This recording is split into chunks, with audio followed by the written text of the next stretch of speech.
Linear algebra की 1000 MCQ based questions की series में ये हमारा लेक्चर 2 है। तो पहला जो क्वेश्चन है वो ये है, the value of this determinant is. इसके डिटर्मिनेंट की वैल्यू क्या होगी, तो हम देख लेते हैं इसके डिटर्मिनेंट की वैल्यू क्या होगी। तो 7 3 जा 21 माइनस और 4 1 जा 4, 21 माइनस 4 ये आपको मिलता है 17। तो इसका ऑप्शन से डी ट्रू हो जाता है। If Aij denotes the cofactor of the element Aij of the determinant this, then the value of this A11 A21, यानी कि इसको करने के लिए हमें एक n बाय n मैट्रिक्स चाहिए अगर प्रॉपर वे में करना है, लेकिन हमें ऑप्शन से, क्योंकि एमसीक्यू बेस्ड क्वेश्चन है तो इसको ऑप्शन से डिस्कार्ड करके हमें राइट आंसर पर पहुंचना है सिर्फ। तो मैं एक 3x3 मैट्रिक्स जनरेट कर लेता हूँ सिंपल से 1 2 3 4 5 6 7 8 9। ये मैंने 3x3 का एक मैट्रिक्स जनरेट कर लिया है। तो हमें पहले क्या देखना है, A11 यानी कि फर्स्ट एलिमेंट और A21 यानी कि सेकंड रो फर्स्ट कॉलम, ये इसका कोफैक्टर। फिर A12 यानी कि ये, और A22 यानी कि ये। फिर इसी तरह से A1n यानी कि फर्स्ट रो में लास्ट एलिमेंट, और A2n यानी कि सेकेंड रो में लास्ट एलिमेंट उसका कोफैक्टर। यानी कि फर्स्ट रो के एलिमेंट्स को उसके नीचे वाले एलिमेंट के कोफैक्टर से मल्टीप्लाई कराना है। तो 1 को 4 के कोफैक्टर से मल्टीप्लाई कराना है। तो कोफैक्टर के साइन चेक कर लेते हैं। प्लेस ऑफ साइन क्या होता है, पहला plus minus plus minus plus minus plus minus plus, इस तरह से हमारा कोफैक्टर होगा। तो 4 का जो कोफैक्टर आएगा वो नेगेटिव में आएगा, 5 का जो कोफैक्टर आएगा वो पॉजिटिव में आएगा, और 6 का जो कोफैक्टर आएगा वो नेगेटिव में आएगा। तो ये प्लेस ऑफ साइन आप चेक कर सकते हैं कोफैक्टर के लिए। एक बात और मैं आपको यहाँ पर बता दूं, डेफिनेशन होती है कि एलिमेंट को अगर उसके कोफैक्टर से मल्टीप्लाई करा देते हैं तो डिटर्मिनेंट आ जाता है। एलिमेंट को अगर उसके, यानी कि एलिमेंट इनटू कोफैक्टर, अगर हम कोफैक्टर से मल्टीप्लाई करा देते हैं तो डिटर्मिनेंट आ जाता है। तो इस तरह से ये वाला ऑप्शंस गलत हो जाता है, ऐसे ये गलत हो जाता है। तो अब हमारे पास दो ऑप्शंस बचते हैं, बी और सी। तो यहाँ पर चेक करना है, तो 4 का कोफैक्टर हमें चेक करना है। तो इस रो और इसको डिलीट करेंगे। तो 9 2 जा 18 और 8 3 जा 24, 18 माइनस 24 माइनस 6, और इसका साइन भी निगेटिव, तो ये प्लस 6 हो जाएगा। तो यहाँ पर ये 6, फिर प्लस 2, 5 का कोफैक्टर 9 1 जा 9 और 7 3 जा 21, 9 माइनस 21 ये आएगा नेगेटिव 12, और इसका साइन पॉजिटिव था तो यही रहेगा। तो यानी कि माइनस 12 प्लस 3 और 6 का कोफैक्टर 8 1 जा 8 और 7 2 जा 14, 8 माइनस 14, तो ये आपको मिलेगा माइनस 6, और ये यहाँ पर इसका प्लेस ऑफ साइन भी निगेटिव है तो ये प्लस 6 हो जाएगा। तो 6 माइनस 24 प्लस 6 3 जा 18, 18 और 6 24, 24 माइनस 24 0। तो ये ऑप्शन हमारा ट्रू होगा और ये डिस्कार्ड हो जाएगा। तो इस तरह से हमने इस ऑप्शंस को डिस्कार्ड किया और करेक्ट आंसर पर पहुंचे। If A is an square matrix of order n, then determinant of adjoint A is. तो ये डायरेक्ट रिजल्ट होता है, इसको याद रखेंगे कि determinant of adjoint A equal to होता है डिटर्मिनेंट ऑफ ए की power n minus 1 raise to the power k। जितने टाइम्स यहाँ पर एडजॉइंट आएगा उतनी टाइम्स यहाँ पर k की पावर होगी। यहाँ पर एडजॉइंट एक बार आया है तो ये हो गया है डिटर्मिनेंट ए की पावर n माइनस 1 ओनली। अगर यहाँ पर इस तरह से आता एडजॉइंट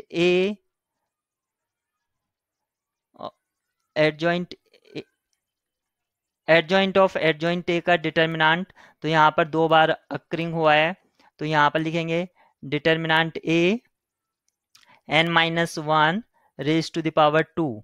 तो इस तरह से, और इस पर एक क्वेश्चन CMI में आया भी था इसी फॉर्मूले की हेल्प से जो करना था हमें। यहाँ पर है the square matrix A is defined as this, the diagonal matrix D of A is. इसका डायगोनल मैट्रिक्स क्या होगा? तो हम जानते हैं डायगोनल मैट्रिक्स हम क्यों स्टडी करते हैं, किसी भी मैट्रिक्स को इजीली वे में स्टडी करने के लिए उसके डायगोनल मैट्रिक्स को स्टडी करते हैं, क्योंकि डायगोनल एलिमेंट्स पर हमें वर्क करना बहुत ही आसान होता है, तो उसके डायगोनल मैट्रिक्स को स्टडी कर लेते हैं। तो इस मैट्रिक्स का जो डायगोनल मैट्रिक्स होगा उसका डिटर्मिनेंट और उसका ट्रेस सेम होगा। तो इस मैट्रिक्स का जो ट्रेस है वो 3 है, 1 + 2 3। तो जो डायगोनल मैट्रिक्स है उसका भी ट्रेस 3 होगा। तो हम यहाँ पर चेक कर लेते हैं, इसका ट्रेस 3 नहीं है, तो ये हमारा ऑप्शन नहीं है। इसका ट्रेस भी 3 नहीं है, तो ये भी नहीं है। इसका ट्रेस 3 है, तो ये होगा। इसका ट्रेस भी 3 है, तो ये होगा। एक्चुअली ये मैंने गलत लिख दिया है, यहाँ पर जो गिवन ऑप्शंस है वो 8 है, तो इसका ऑप्शन ये ट्रू हो जाएगा और ये आपका डिस्कार्ड हो जाएगा। ये मैंने बाय मिस्टेक गलत लिख दिया है। तो ये क्वेश्चन 24 है, तो आप चेक कर सकते हैं क्वेश्चन 24 हमारे पास जो है वो ये यहाँ पर 8 है, ये आप चेक भी कर सकते हैं। 3 0 0 0 1 0 और 0 0 8, तो इसका ये था। तो ये हमारा इसका ऑप्शन सी ट्रू होगा। फिर कहा है one of the following terms differ in the nature from the other 3 mark it. तो कौन सा डिफर है उसको हमें देखना है, यूनिट, ट्रायंगुलर, सिंगुलर और डायगोनल। तो देखिए यूनिट मैट्रिक्स आपका इस तरह से दिखता है, उसके डायगोनल एंट्री पर 1 होता है। ऐसे ट्रायंगुलर मैट्रिक्स जो होता है हमारे पास वो डायगोनल से फॉर्म होता है, यानी कि क्या तो वो अपर ट्रायंगुलर होता है या लोअर ट्रायंगुलर, डायगोनल उसमें इन्वॉल्व होता है। सिंगुलर मैट्रिक्स और डायगोनल मैट्रिक्स, डायगोनल में भी डायगोनल इन्वॉल्व होता है, लेकिन ट्रायंगुलर सिंगुलर मैट्रिक्स में ये जरूरी नहीं है कि उसमें डायगोनल में क्या हो। तो ये इसका जो ऑप्शन सी ट्रू हो जाएगा। बाकी सब में डायगोनल इन्वॉल्व होता है, इसलिए वो सारे सेम है। तो यहाँ से जो पूछा था डिफर नेचर में, तो डिफर नेचर में इसका यही है। The matrices this and this are comparable equal both as in A and B, यानी कि comparable and equal none of this. तो यहाँ पर हम देख सकते हैं ये 3 है, इसका भी वैल्यू 3 है, 3 - 2 ये 1 आ जाएगा, ये भी 1 है, ये 7 है, ये 7 है, ये 8 है, ये 9 है, ये 1 है। तो ये कंपेरेबल भी हैं और इक्वल भी हैं, तो ऑप्शन सी ट्रू होगा। नेक्स्ट पर जाएंगे हम, कोस। कोस को इससे मल्टीप्लाई कराएंगे तो यहाँ पर कोस स्क्वायर आएगा, ऐसे इसको मल्टीप्लाई कराएंगे तो साइन स्क्वायर, फिर दोनों को प्लस करेंगे तो cos square theta plus sine square theta. तो हमारी जो फर्स्ट एंट्री मिलेगी वो 1 मिलेगी, तो इससे हमें 0 नहीं मिल सकता, 1 मिलेगा। और यहाँ से जो होगा जनरेट मैट्रिक्स होगा, ना कि कोई नंबर होगा, तो ये तो होगा ही नहीं, तो ये आइडेंटिटी मैट्रिक्स मिल जाएगी। ठीक है, अब वो कंफर्म करने के लिए यहाँ पर हम 0 चेक कर सकते हैं, तो यहाँ पर कोस और साइन आएगा, यानी कि cos theta into sine theta. यहाँ पर कोस थीटा साइन थीटा वो भी नेगेटिव के साथ आएगा, दोनों का रिजल्ट 0 हो जाएगा, तो 0 आ रहा है, तो ऑप्शन सी ट्रू हो जाएगा। बाकी आप इसको प्रोसीड कर सकते हैं। In the matrix equation px equal to Q which of the following is necessary condition for the existence of at least one solution for unknown vector। तो नेसेसरी कंडीशन क्या होती है कि जो रैंक होती है ऑगमेंटेड मैट्रिक्स, यानी कि यहाँ पर जो लिखा गया है उसको अगर हम एक राइट मोस्ट कॉलम बना दें और ये कॉफिशिएंट मैट्रिक्स बना दें, ये जो P लिखा है इसको कॉफिशिएंट मैट्रिक्स, और ये राइट मोस्ट अगर कॉलम और ले लें उसके साथ, तो ये हो जाता है ऑगमेंटेड मैट्रिक्स, यानी कि rank of augmented matrix equal to rank of coefficient matrix. अगर ऐसा होता है तो उसका सॉल्यूशन एग्जिस्ट करता है, उसका सॉल्यूशन एग्जिस्ट करेगा एक ना एक, चाहे वो मैनी करें या एटलीस्ट 1 करें या यूनिक करें। तो ये आपकी नेसेसरी कंडीशन होती है। यहाँ पर लिखा है vector Q must have only non zero elements, ऐसा कोई जरूरी नहीं है कि क्यू की क्या एंट्रीज हो, तो ये ऑप्शन से डिस्कार्ड हो जाता है। मैट्रिक्स पे मस्ट बी सिंगुलर, ऐसा भी जरूरी नहीं है कि मैट्रिक्स पे सिंगुलर हो। अगर मैट्रिक्स पे सिंगुलर हो या नहीं हो उससे कोई लेना देना नहीं होता है। मैट्रिक्स पे मस्ट बी स्क्वायर ऐसा भी जरूरी नहीं है, क्योंकि हम सिस्टम ऑफ लीनियर इक्वेशन में पढ़ते हैं कि जो p है यहाँ पर कोएफिशिएंट मैट्रिक्स वो कुछ भी हो सकता है, तो ये भी हमारी जरूरी कंडीशन नहीं है। तो इसमें ऑप्शन ए ही ट्रू था। Two matrices A and B are said to be anti commute, ये डायरेक्ट डेफिनेशन पूछी गई है कि एंटी कम्यूट की डेफिनेशन क्या होती है। A B equal to minus B A, देखिए कम्यूट का मीनिंग होता है A B equal to B A, यानी कि ऑर्डर चेंज हो जाता है, लेकिन एंटी कम्यूट में क्या होता है, निगेटिव साइन होता है। तो इसका ऑप्शन सी ट्रू होगा। यहाँ पर क्या लिखा है, ए एन बाई एन, यानी कि ए एक स्क्वायर मैट्रिक्स है such that A transpose equal to minus A, क्योंकि हम ट्रांसपोज स्क्वायर मैट्रिक्स का ही कर सकते हैं। अगर दूसरे का करा तो वो आ तो जाएगा, लेकिन हमें जो यहाँ पर गिवन ऑप्शंस हैं सिमेट्रिक, स्क्यू सिमेट्रिक, हर्मिशियन और स्क्यू हर्मिशियन, इनके लिए जरूरी हो जाता है कि ये जो हम डिफाइन करते हैं ये स्क्वायर मैट्रिक्स पर ही डिफाइन करते हैं। तो यहाँ पर सिमेट्रिक मैट्रिक्स तो होगा नहीं, क्योंकि सिमेट्रिक मैट्रिक्स के लिए डेफिनेशन होती है ए ट्रांसपोज इक्वल टू ए, तो ये वाला ऑप्शन हमारा डिस्कार्ड हो जाता है। फर्स्ट, ये डायरेक्ट डेफिनेशन होती है स्क्यू सिमेट्रिक मैट्रिक्स की, A transpose equal to minus A, तो इसका ऑप्शन बी ट्रू होगा।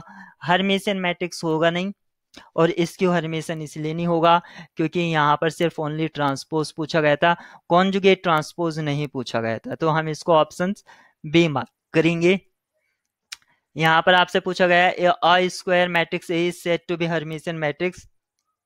हर्मिशियन मैट्रिक्स की जो डेफिनेशन होती है, कॉन्जुगेट ट्रांसपोज खुद के इक्वल होना चाहिए, तो यानी कि कॉन्जुगेट ट्रांसपोज ये रहा, स्टार से भी दिखाते हैं कॉन्जुगेट ट्रांसपोज को, समटाइम्स थीटा से दिखाते हैं, तो कॉन्जुगेट ट्रांसपोज खुद के इक्वल है, तो ऑप्शन सी ट्रू होगा। A square matrix A is said to be skew Hermitian matrix if A bar, यानी कि उसका कॉन्जुगेट ले लेंगे सिर्फ स्क्यू हर्मिशियन के लिए, और जबकि हमें स्क्यू हर्मिशियन के लिए लेना होता है कॉन्जुगेट ट्रांसपोज, तो कॉन्जुगेट ट्रांसपोज इन दो ऑप्शंस में है, लेकिन स्क्यू हर्मिशियन में नेगेटिव साइन आता है, तो ऑप्शन से डी ट्रू होगा।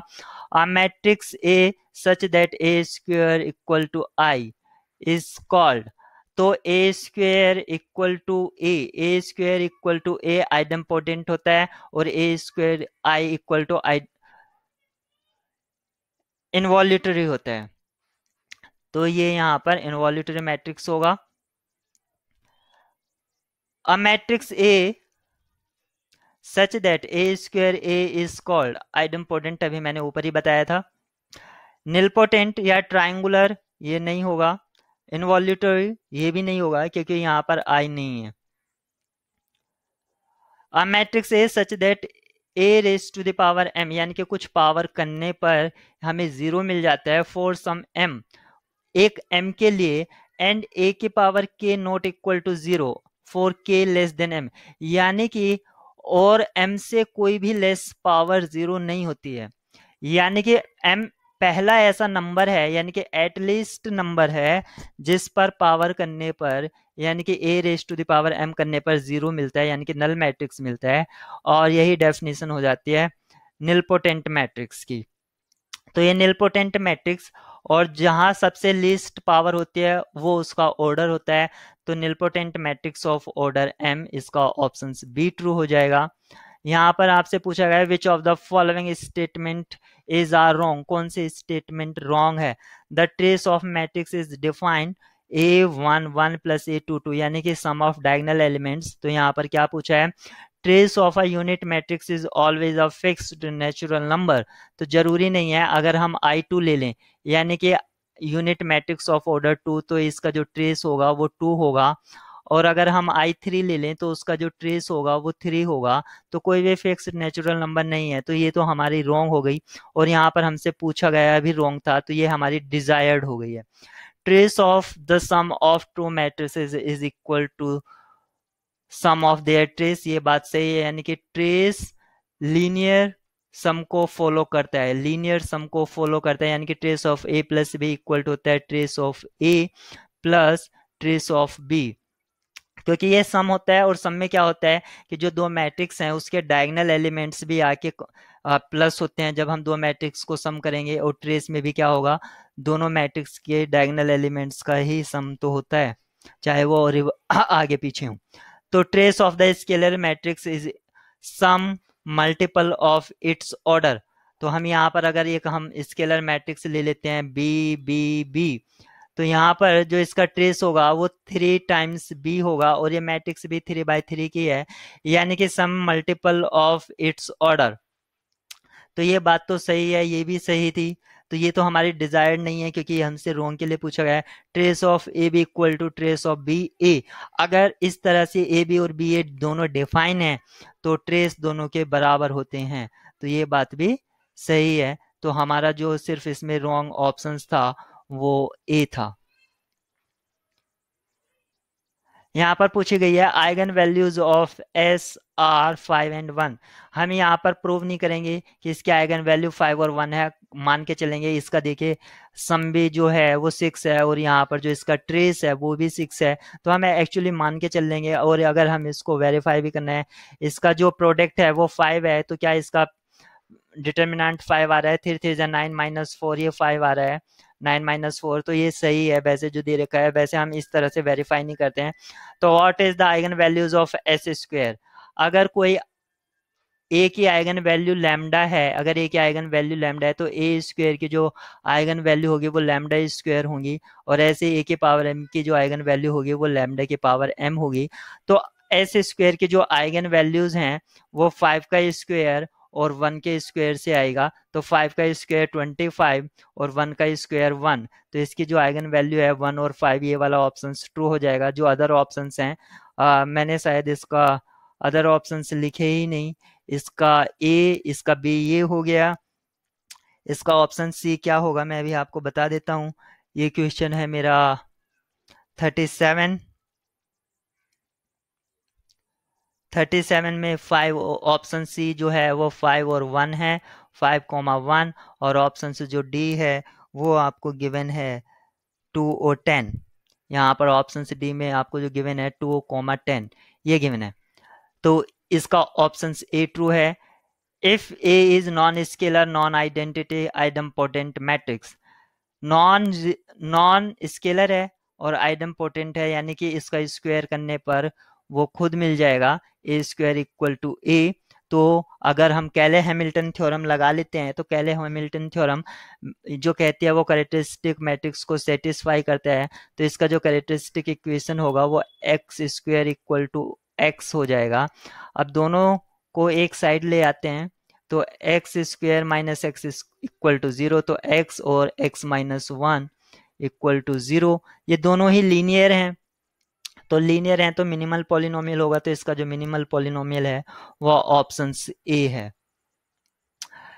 If A is non-scalar, non-identity, involutory matrix, then the minimal polynomial is। देखिए यहाँ पर इनवॉल्यूटरी मैट्रिक्स का है, यानी कि वो आइडेंटिटी के बराबर होता है। A square equal to identity, A square equal to identity, यानी कि अगर फिर से हम कैले हैमिल्टन थ्योरम अप्लाई करें तो एक्स स्क्वेयर इक्वल टू 1, तो यहाँ पर दोनों माइनस कर देंगे, -1 इक्वल टू 0, दोनों साइड से -1 किया, तो यहाँ पर क्या होगा, इसके फैक्टर एक बार प्लस होगा और एक बार माइनस होगा। और दोनों ही आप देख सकते हैं लीनियर हैं, लीनियर फैक्टर हैं, तो इसका ये मिनिमल पॉलिनोमियल होगा, तो यही इसका ऑप्शन बी ट्रू हो जाएगा। If p equal to this having all non zero entries, यानी कि जो एंट्रीज गिवन है p11, p12, p21, p22, ये नॉन जीरो एंट्री है, and one of its eigen value is 0, और इसकी जो एक आइगन वैल्यू है जो वो 0 है, तो विच ऑफ द फॉलोइंग इज 2, यानी कि इसका अगर आइगन वैल्यू 0 है तो इसका जो डिटर्मिनेंट है वो क्या होगा, 0। और डिटर्मिनेंट इसका कैसे मिलेगा, इन दोनों को मल्टीप्लाई माइनस इन दोनों का मल्टीप्लाई, यानी कि इस तरह से हम इसका मल्टीप्लाई चेक करेंगे, यानी कि p11 p22 p11 p22 minus p21 और p12 p12 और p21, ये इसका 0 है यहाँ पर, तो इसका ऑप्शन सी ट्रू हो जाता है। तो इस तरह से आपने देखा और सीखा कि किस तरह से आप एमसीक्यू बेस्ड क्वेश्चंस को अप्लाई करते हैं। गिवन इन्फॉर्मेशन से एक शॉर्ट वे में उसका हमें अगर जनरलाइज फॉर्म पता है या हमें जनरल फॉर्म में पूछा गया तो एक डिजायर्ड हम एग्जाम्पल कंसिडर करते हैं और ऑप्शंस को डिस्कार्ड करते चलते हैं। इस तरह से आपने डेफिनेशन भी रिवाइज करी और ये भी सीखा कि ऑप्शंस को कैसे डिस्कार्ड करते हैं।